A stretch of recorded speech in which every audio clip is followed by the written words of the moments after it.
¿Qué tal? Muy buenas tardes. A partir del lunes, los niños de hasta 14 años podrán salir a la calle, pero solo para acompañar a un adulto al supermercado o a la farmacia. Los de 14 a 18 años podrán ir solos a hacer estas compras. Lo acaba de anunciar el Gobierno después de la reunión del Consejo de Ministros. En las últimas 24 horas han aumentado los muertos con coronavirus, han sido 430, y también los casos confirmados, pero según Sanidad hay varias comunidades cercanas a una situación controlable. Saludos de nuevo. En cuanto a la evolución de la pandemia, estas últimas 24 horas han aumentado los muertos, 430, también los casos confirmados. Pero dice Sanidad que ya hay varias autonomías que están muy cerca de una situación controlable. Además, el Ejecutivo recomienda prolongar la opción del teletrabajo. Hoy en el Consejo de Ministros han estudiado otras medidas, por ejemplo, flexibilizar los ERTE que se puedan aplicar a sectores esenciales, ampliar los avales del ICO para financiar empresas o reducir el IVA del material sanitario. Y han rebajado al 4% el IVA de los libros, revistas y periódicos electrónicos. La Guardia Civil dio instrucciones a los agentes para que identificaran bulos que pudieran perjudicar a instituciones del Gobierno.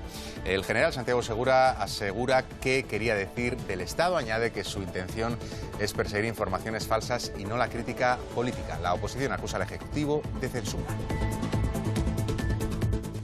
En democracia los críticos no tienen que callarse.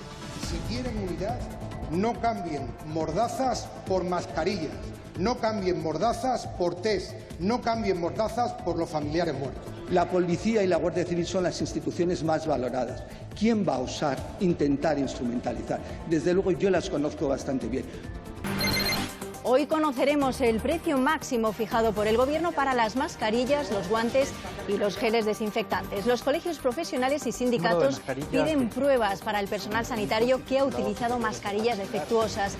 No se sabe a cuántos ha podido afectar. Desde que comenzó la pandemia ha habido 31.700 sanitarios contagiados. Por primera vez en semanas hemos visto esta imagen en las lonjas del Cantábrico. La flota del norte, parada por el coronavirus, arrancó ayer la costera del bocarte o la anchoa. Han limitado sus capturas diarias para mantener medidas de seguridad. Y ese colapso del precio del petróleo afecta a las bolsas. El IBEX se ha comportado algo mejor que la media europea, pero ha caído casi un 3%. El crudo de Texas para mayo ha quedado prácticamente en cero. El de junio ya cotiza a $14. El de referencia en Europa, el Brent, está por debajo de los 20. Fuertes caídas que apenas se están notando en las gasolineras. Donald Trump anuncia la suspensión de la entrada de inmigrantes por la pandemia para proteger los empleos de los norteamericanos. Estados Unidos es el país con más casos, 787.000 de los casi 2,5 millones confirmados en el mundo. Y en Francia han superado la barrera de los 20.000 fallecidos con coronavirus.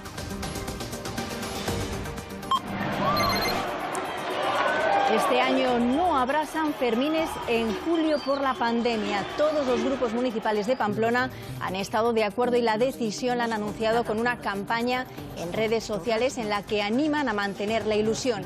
En cuanto podamos, aseguran, los viviremos. Los viviremos. Tras 2 días marcando mínimos, el número de fallecidos por coronavirus vuelve a subir. 430 muertes, 31 más que ayer. Un ligero repunte que cabía esperar, según Sanidad.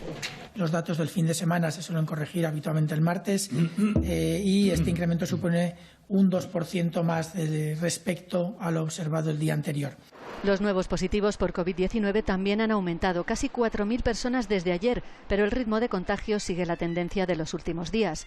La letalidad del virus en España, el número de muertos en relación al número de contagiados, es del 10,5%, similar a los países de nuestro entorno, dicen desde Sanidad. Son alrededor de 1.000 casos menos que el martes de la semana pasada, con lo cual las tendencias van manteniéndose a la baja. El buen dato de hoy son los recuperados, más de 82.000 personas, 1.900 más que el lunes.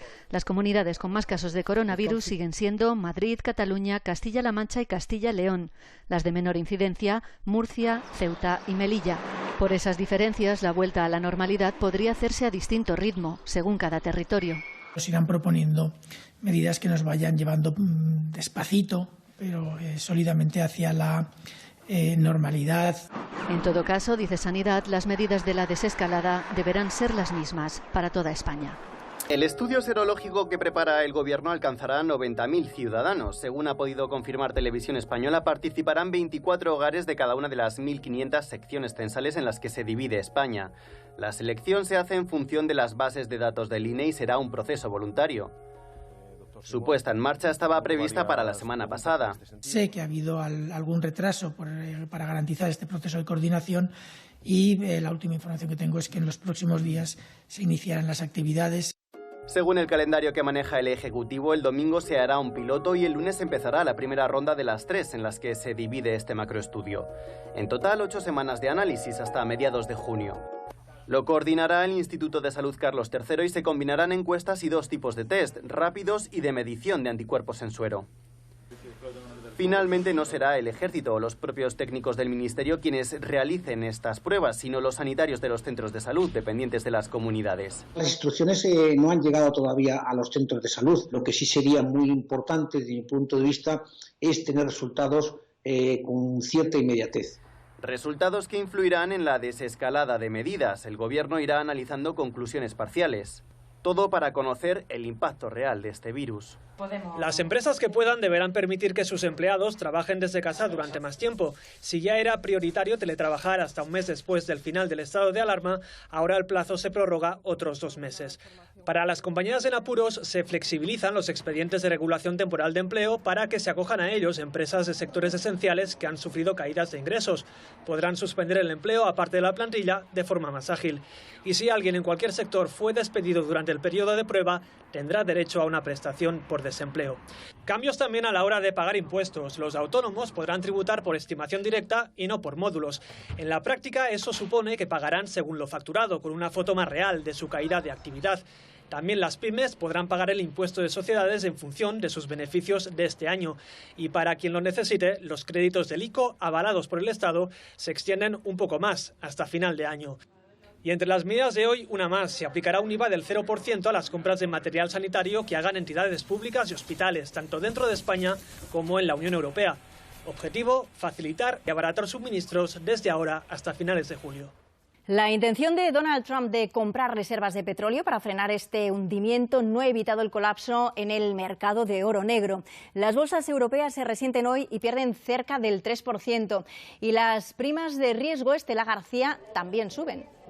Sí, de hecho, la prima de riesgo española está ya en los 140 puntos básicos y otras como la griega o la italiana se disparan también y están superando ampliamente los 200 puntos básicos. Ya sabemos que la incertidumbre es algo que no gusta en los mercados y todas las dudas que está generando esta crisis del petróleo han cortado en seco la remontada de las bolsas europeas.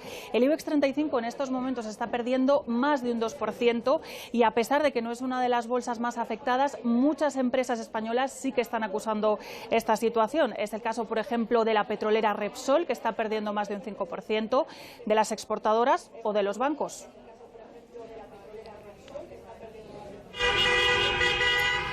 En Pensilvania, en Estados Unidos, un grupo de personas protesta con sus armas al hombro contra las medidas de confinamiento por el coronavirus. Piden que se recupere la actividad económica y se les permita volver a trabajar. La mayoría se declaran seguidores del presidente Trump. La policía y la Guardia Civil han detenido a casi 100 personas en las últimas 24 horas por desobedecer el estado de alarma, muchos de ellos reincidentes, y han puesto más de 9.600 denuncias, por ejemplo, por hacer barbacoas o practicar deporte al aire libre, como una madre y su hija que aseguraron desconocer lo que ocurre porque no ven la televisión. Además, la policía alerta sobre la pornografía infantil. Durante el confinamiento ha habido miles de descargas y pide a los padres aumentar la vigilancia de los niños en Internet. También han alertado de una nueva estafa, mensajes vía WhatsApp, en los que se hacen pasar por la policía, dicen que investigan nuestro correo y piden datos personales y bancarios para comprobarlo. Es evidente que la Policía Nacional no trabaja así. Si ustedes están relacionados con una investigación, serán citados para ir a comisaría o irán agentes a su casa, pero nunca se les solicitarán datos personales mediante llamada telefónica, ni mucho menos mediante una aplicación de mensajería. Detenido en Almería uno de los terroristas del Daesh más buscado de Europa. El arrestado, de nacionalidad egipcia, habría entrado recientemente en España de forma irregular. Los agentes de la Policía Nacional han registrado el apartamento donde se escondía y han detenido a otras 2 personas para comprobar su relación con él.